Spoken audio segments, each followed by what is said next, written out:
Почитувани гледачи, во пресрет на вонредните локални избори, ТВМ телевизија продолжува со интервјуа со кандидатите за градоначалници. Им даваме простор да ја презентираат својата програма. Овде со нас денеска е кандидатот на ВМРО ДПМН, доктор Митре Милошевски. Здраво, докторе, добре ни дојдовте во студиото на ТВМ. Добре ме најдов. Голем поздрав до вас и до сите гледачи на ТВМ. Ви благодарам што ми овозможивте вака да презентирам мојата програма и да се јас промовирам како иден градоначалник на општина Охрид. Така.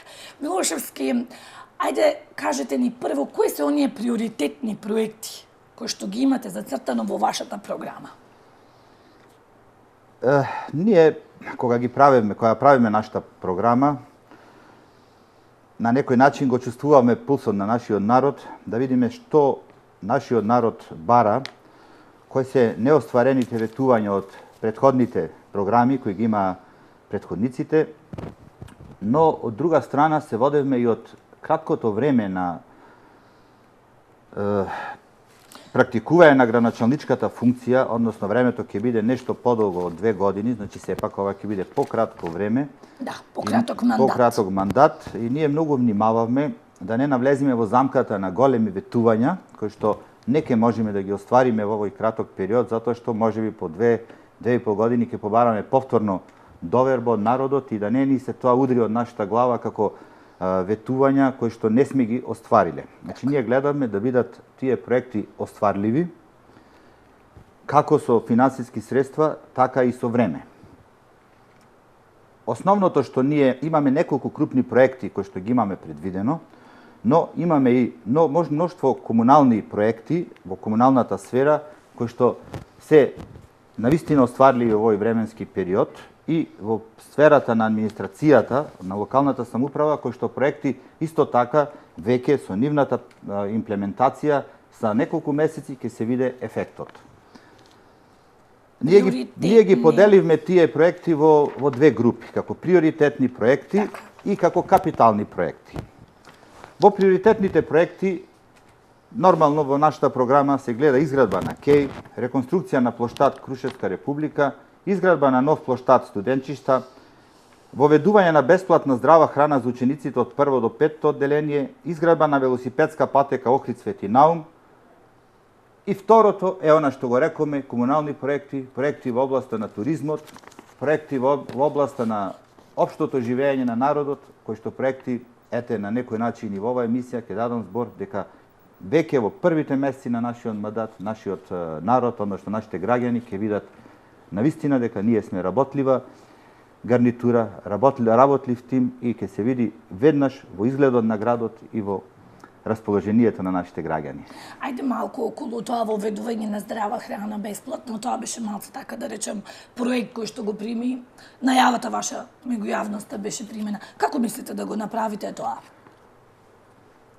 Јас како доктор многу пати сум се сретнувал со проблеми што ги имаат родителите, но и децата од конзумирање на брзата храна, затоа што навистина трчањето на училиште, трчањето на родителите на работа, немаат време да им посветат доволно внимание на своите деца во тој период, значи во периодот пред одење на училиште и периодот на училиште. И обично децата за да го пополнат, нормално треба да се храна, треба доручек, треба храна во тој период, обично прибегнуваа кон брза храна.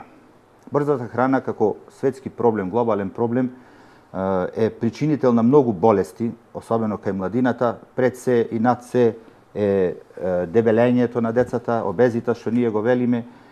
Појавата на диабет е како последица на брзата храна, појавата на пречки во растот се како последица на брзата храна и ние, јас лично и мојот тим, решиме овој проект да го ставиме во приоритетна сфера.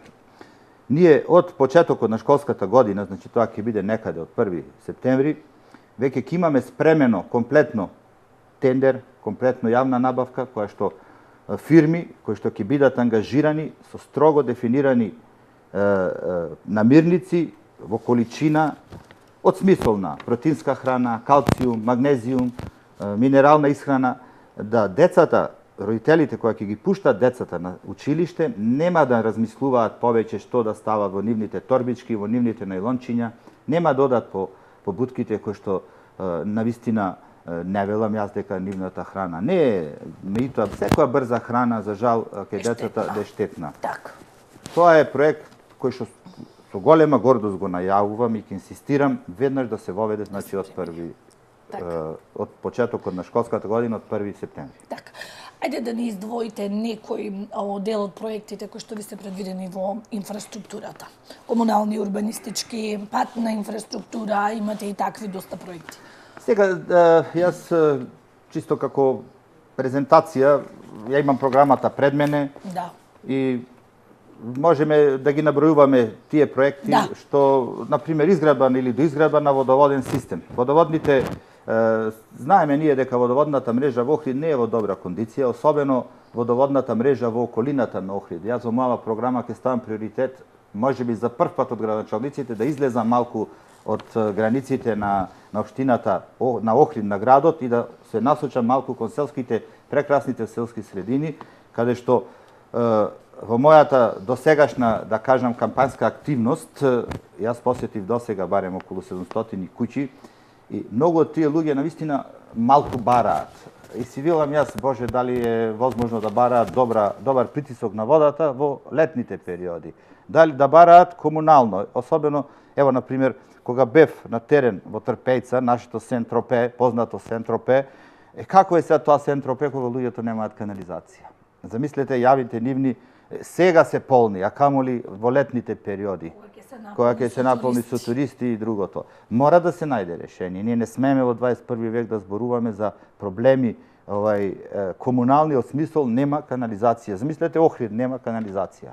И сега ние го сакаме да го направиме Монденски центар, а гледате со кои проблеми се соочуваме. Ние ќе направиме навистина еден жесток удар на овие проблеми, но ви ветувам, нема медиумски многу да ги ангажираме, затоа што е срамота во 21 век ние да се фалиме со тоа што сме направиле канализација. Во мојата програма ќе ги најдете сите тие проекти. Не би било фер сега да ги читам, ќе одземиме и место, ќе одземиме и време, меѓутоа ви давам збор дека, видите, 2 години се и малку, но и многу период. Веднаш ќе се осети работата, разликата дали еден тим сака да работи, сака нешто да направи или не сака. Значи, ќе видите колку ние сакаме овие проблеми на граѓаните, да им ги малку нашиот народ бара многу малку. И ние мораме тоа малку да му го дадеме. Мораме да му го дадеме тоа малку, особено во сферата на комуналната сфера. Еве гледате, сведоци се сега дека градот стана едно големо градилиште во времето на изборната кампања. Во ред, јас велам, не е битно кога било, меѓутоа што спречаваше да тоа се прави во претходниве 2 години? Зошто баш сега да е градилиште градот? Зошто постапно не се правеше? Знаете, нашиот народ тоа го гледа веќе, го чувствува, го осеќа. Јас го осеќам пулсот дека тој сака постојана работа, постојано грижење. Ние сме за него, а не сега во овој период од 2 недели се градат, се реконструираат кружни текови, се реконструираат улици, дупките се покриваат. Тоа треба да биде континуирано и не да биде медиумски покриено, затоа што тоа ни е нас работа. Ние медиумски ќе ги покриеме големите проекти, како изградба на плоштади, изградба на да речеме училишта, изградба, реконструкција на такви згради. Тоа во ред, тоа е голема работа и треба да се пофалиме. Но овие работи кои ни се основа во работата, не е фер да му кажеме на граѓанинот, ето гледаш, ти направивме пат, ето гледаш, ти ја затнаме дупката. Тоа не е во ред. Тоа е наша работа. Во вашата програма видов дека имате предвидено реконструкција на главниот плоштад и реконструкција на кеот. За тоа се зборува веќе години. Како мислите за тоа да го направите? Имате ли така некој идеен проект кој што би значил? Кој што би сакали да го споделите сега со јавноста? Ние имаме за реконструкција на главниот плоштад предвидено и сума. Имаме предвидено да се тоа направи како продолжение на завршената патека до Горица 1, значи таа големата патека, нешто слично, ќе се реконструира тој плоштад, ќе се продолжи тој плоштад. Ние знаеме дека е голем проект тој. Ние мораме да бидеме реални и да признаеме, затоа што нас не личи да лажиме, и годилите не личат, и како партија не личи, и како иден градоначалник, дека тоа ќе биде проект кој за 2 години ќе е тешко да се изгради, да се направи така како што е. Но ви давам збор дека ќе бидам отчетен и она што ќе го направам за една година, ќе кажам, за една година се направија 1 километар. Затоа што е многу битно тој кеј и да функционира за време на градбата. Ние се не можеме во летната сезона да го растуриме кеот кога се најмногу туристи. Така. Значи, ние мораме да внимаваме и на тој дел. Значи, целта моја како градоначалник и на мојот тим ќе биде неверојатна отчетност во секој потрошен денар. Тука сумата што е ставена е реална сума. Ние ќе најдеме од буџетот, ние сакаме во овој период од 2 години Охрид да го направиме само одржлив. Значи, мораме да го направиме само одржлив. Ние не можеме веќе да бидеме зависни од помошта од владата, зависни од, значи, Охрид. Ако Охрид не е самоодржлив, кој град ќе биде самоодржлив? Со овие можности што ги има природни, туризмот, со правење на клима, економска, за бизнис, за вложување, за предприемаштво, мораме Охрид во овие 2 години да го направиме самоодржлив. Тоа ни е основната наша задача. Ако ние во таа задача во овие 2 години не успееме, еве, ме гледаат луѓето што зборувам, нека се ме потсетат, тогаш јас нема повторно да побарам мојата доверба. Таков сум човек и морам да кажам така. Милошевски, и сами го начинавте туризмот. Туризмот е една, да речеме, од основните гранки, една од најважните за градот Охрид како главен туристички центар во земјава. Какви проекти предвидувате во поглед на туризмот? Прво сакам да кажам дека во Охрид, односно во Македонија, имаат погрешна перцепција за туристичките работници во Охрид. Јас се разговарав со сите туристички работници, скоро со сите, нека ми прости некој ако не стасав во оваа кампања да го посетам. Меѓутоа, кондицијата на нашите туристички работници е многу лоша. За жал, иако гледаме некои хотели убави, големи, нашите туристички работници се во долгови, се во кредити и нив им треба навистина сериозна поддршка од локалната самоуправа особено, за да нивниот бизнис работи и тргне добро. Им дадов збор јас на моите, да речем, сограѓани кои се бават со туристичка дејност, со туризам, со угостителство, дека општината максимално ќе им помогне во нивната дејност. Ние многу можеме да им помогнеме. За жал, туристичките работници, пак ќе речам, ги перцепираме како луѓе кои не им треба помош, но напротив, можеби нив најмногу им треба помош, затоа што ние знаеме дека туристичката сезона во Охрид трае 3 до 4 месеци максимално. Ние мораме како локална самоуправа да најдеме начин како оваа сезона да им ја продолжиме нашите туристички работници. Едни од главните проекти кои тука со задоволство ќе ги презентираме, поставување на така наречена зона, електрична зона, зона за електрични автомобили во првиот дел. Сите наши туристички работници се согласија со оваа наша, значи во целата должина на кеот, ние ќе поставиме неколку полначи за електромобили. Дури многу од тие туристички работници ми дадоа збор дека самите ќе набават електромобили, така да по таа зона не се вози повеќе со возила кои го загадуваат воздухот. Тоа можеби во еден начин ќе биде малку проект кој е тежок, меѓутоа е многу остварлив. Во многу земји во светот како функционира тоа. Тоа функционира. Тоа можеби ќе биде на почеток еден символичен гест за заштита на еколошката средина. Оти ние не можеме да го имаме Охрид како град за туризам, за врвен туризам, а да ни биде загаден. Вие знаете дека пред неколку недели имаме загадување на Охрид. Загадување кое ги надминува границите. Тоа е невозможно, ние не смееме такво. Тоа прв пат го слушнаме ние сега и нема. Самата комунална работа на градот, пристапните улици, значи се ќе биде тоа во прилог на туризмот. Ние предвидуваме дури субвенционирање, мерки на субвенција. Нашите туристички работници многу тешко се справуваат со задржување на работници во период од 12 месеци, дали не знам колку ме разбират. Значи тие за еден кувар. Значи, правилно би било, ако зборуваме со економската логика, да од 4 месеци работи, потоа ги испушти и келнерите, и куварите, и се. Но после како ќе ги најде? Кај ќе ги најде? Тие ќе си заминат во странство како што си одат. Ние мораме да им помогнеме со наши мерки, со наши субвенционирања. Ние сме тие што треба да им помогнеме, локалната самоуправа. После тие ќе ни го вратат тоа, меѓутоа да им помогнеме. Урбаната опрема што ја користат.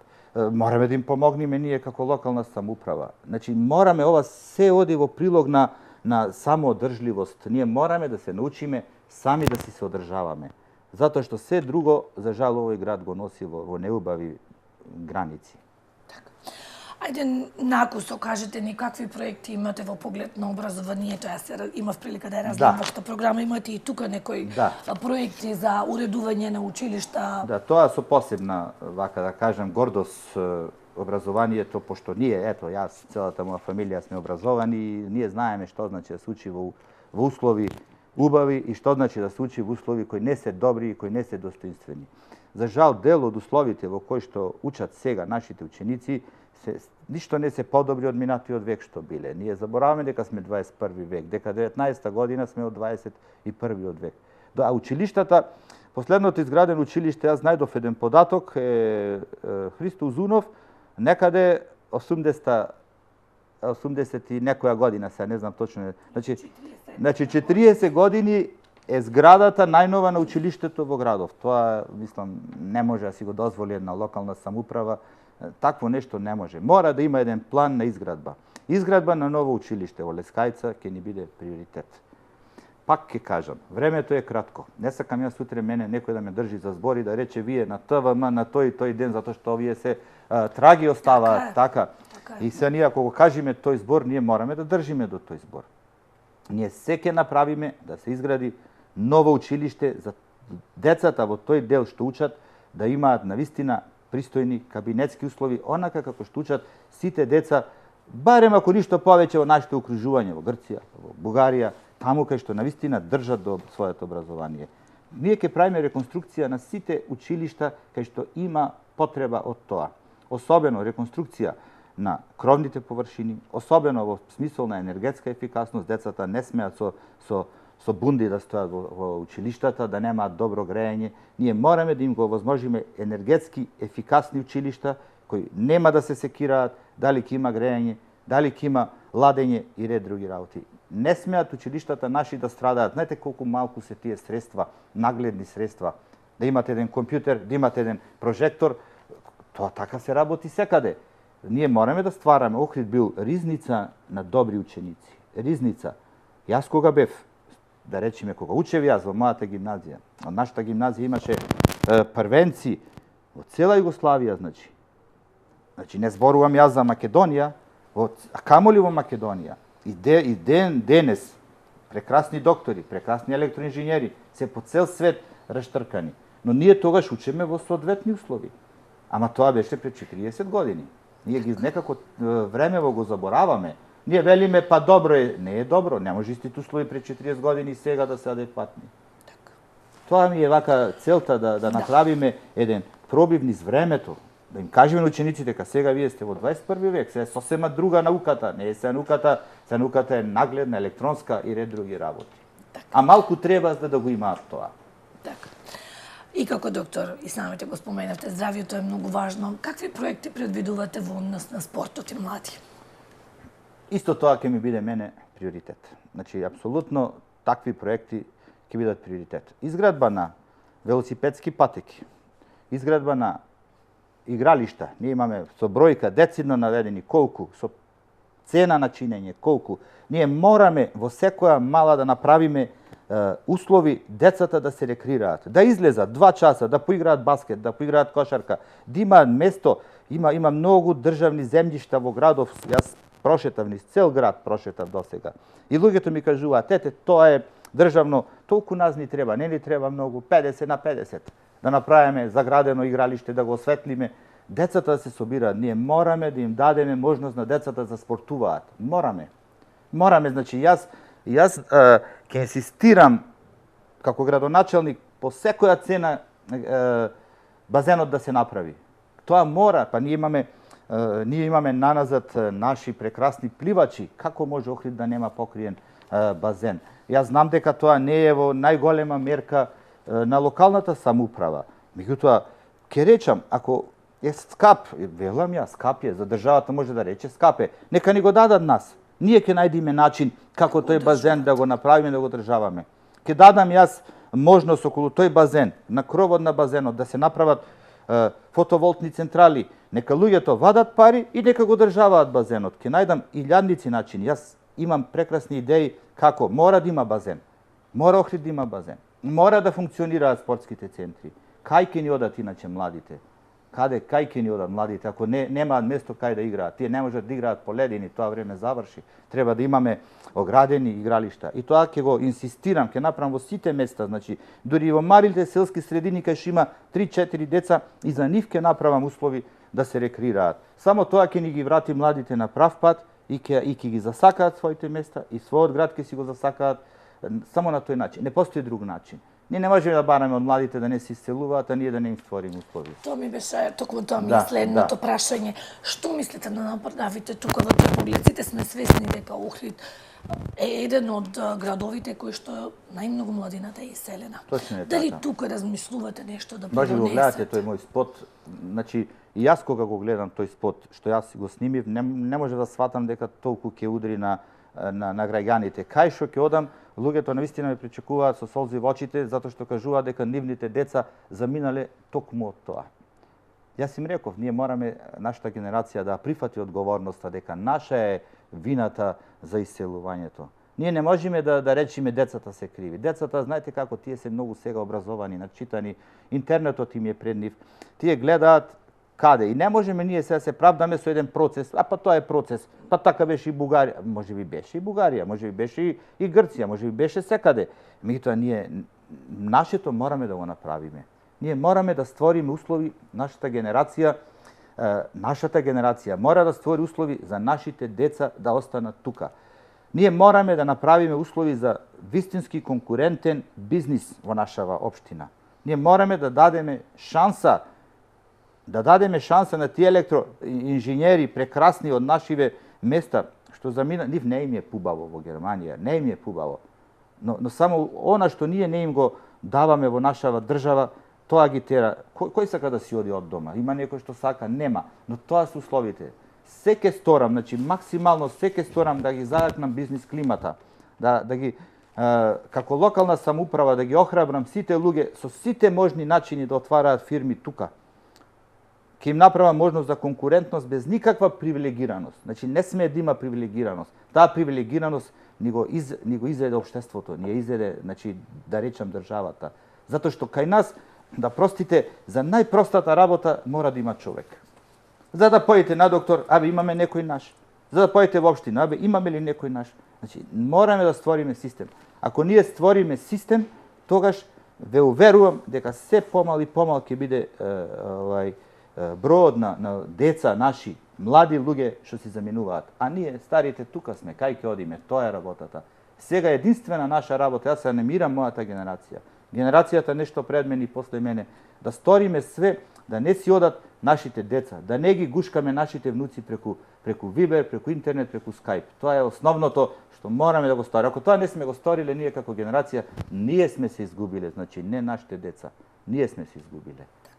Во поглед на социјалната заштита, што предвидувате? Дали имате и тука некои проекти за помош? Да, значи баш денеска имав пресконференција во тој смисол, значи изградба на социјални станови, многу амбициозна програма, значи околу 40 на станови ние сакаме да изградиме за најсиромашните да речам граѓани. Повторно ќе речам, во ова мое патешествие низ Охрид, во посетата на домовите, јас ја видов навистина да кажам сета сиромаштија што има овој народ. Јас не сакам да кажам дека тоа беше една моја анкета лична, колку луѓето се сиромашни. Има луѓе кои што за жал живеат во субстандардни услови и со сума од околу 10.000 социјална помош, а многу члени семејства. Тоа е многу тешко да се замисли, а не да се почне да се живее тоа. Ние мораме да најдеме начин да им помогнеме на тие луѓе. Оваа мерка со 40 социјални станови, но само за најзагрозените, во тие комисии давам збор дека откако ќе се завршат сите, повторно јас лично ќе ги парафирам тие и не може еден да влезе незаслужено во таа. Не смеам јас на мојот грб да си ставам никаков грев дека сум дал социјален стан на лице кое тоа не го заслужува. Значи само тие што максимално заслужуваат, тие што не ќе можат сами да спечелат, тие што се за жал неспособни од било кој аспект тоа да го направат, само тие ќе добијат навистина тоа што го заслужуваат.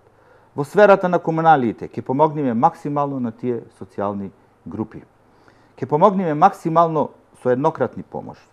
Да речеме, сакаме да продолжиме со општата болница за прво родено, за второ родено, за трето родено, за четврто родено дете, да ги покачуваме сите тие суми максимално колку што можеме. Општината има пари.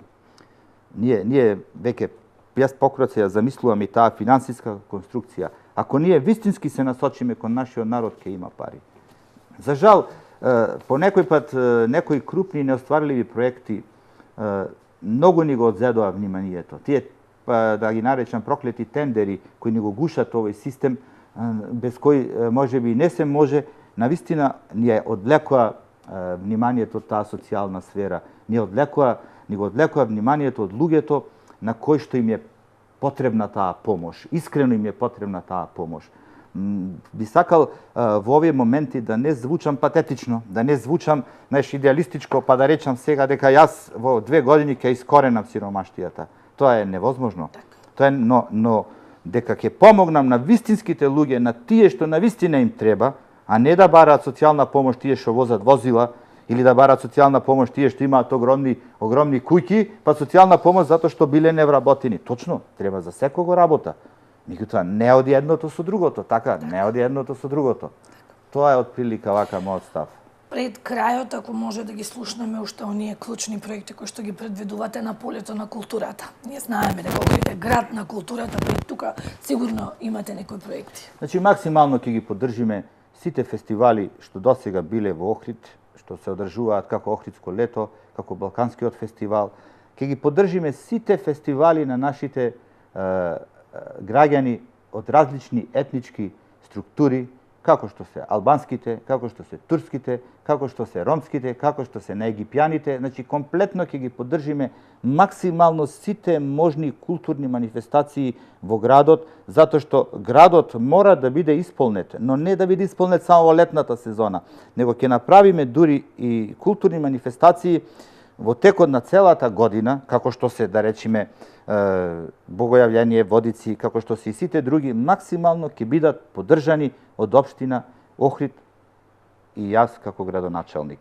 Ние тука ги имаме наведено проектите. Јас повторно не сакам да ги читам тие проекти, затоа што оваа програма е достапна за секој граѓанин, може да се најде и на веб страниците, може да се најде и секаде, но сакам да кажам дека нема ни една заедница да остане незгрижена во овој дел. Само мене ми треба конкретен проект кој што навистина ќе го донесат сериозни луѓе, сериозни организации и нема да има никаков проблем. Општина Охрид мора да има пари за културно представување на сите наши граѓани и културно представување на Охрид секаде, и тука и во светот.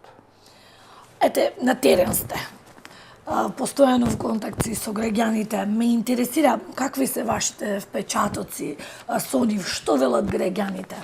Кога ве гледаат, што ви се жалат, какви поплаки има? Тоа е многу интересна работа. Навистина, да го барав ова во моите соништа, немаше вакво нешто да го доживеам. Јас планирам да постам околу 1500 куќи во ова. Тоа е многу амбициозно, меѓутоа ќе успеам сигурно. Интересно колку сите луѓе, независно од својата припадност етничка, верска, се слични. Независно колку се слични. Нив ги тишти сиромаштијата, ги тишти неработењето, ги тишти нерешени комунални проблеми тука, кај нив, во комшии. Не може да се излива септична јама од комшијата и тој да се кара со комшијата. Така ми рече еден од Трпејца. Отидовме кај него и тоа беше касни сати. Добро рече што дојдовте. Верувате дека ми е криво со комшија, нема муабет затоа што тој имаше мало дворче, септичната јама беше тука и се излеваше кај комшијата. Му објаснувам, не можам ова да го спречам. И сега рече нема муабет со комшијата токму заради. Знаете колку лесни проблеми за решавање, по мене лесни проблеми на кои што за жал локалната самоуправа не излегла во пресред. Тоа се проблеми кои сите луѓе ги тиштат. Знаете што ми рече едни од турска националност, влегов во една куќа, ме пречека, стварно ме пречека од срце и сите ме пречекуваат од срце. Досега јас не сум нашол на затворена врата. Сите отворија врата и сите се поздравија со мене. Знаете што ми рекоа? Ми рекоа, абе докторе, те знаеме, ама да веруваш дека ако не ми прати синот кој што работи тешка работа во Германија 200 евра, ние не можеме да преживееме. А се многучлено семејство. И тие проблеми ги тиштат сите граѓани, тие сме толку многу слични. Ние сме толку многу слични. Значи не го велам ова од крв и месо и сите, него слични сме по проблемите. И македонците, и албанците, и турците, и ромите, и египјаните, и сите ги делат истите проблеми. Верувајте, 99% ги имаат истите проблеми. Ние мораме тие проблеми да ги решаваме. Тоа е од прилика вака наша. Ете, за крај ово нека биде последно прашање. Знаете дека Охрид беше една од најзадолжените општини во Република Македонија. Сега значи има помош од владата и се очекува раздолжување и така натака. Мислите ли дека ќе има финансиски средства за остварување на сите овие проекти кои што ги образложивте? Јас пак ќе кажам истото. Не сакам да го изгубам мојот образ и мојот збор, да го дам така попусто да оди низ вода. Можам јас да речам, сите ќе ве вработам, ќе направам чуда, ќе го направам Охрид, Монте Карло, тоа е невозможно. Ние знаеме дека Охридската општина е во долгови. Но едно ќе ви дадам збор. Јас во овие 2 години ќе го направам Охрид самоодржлив.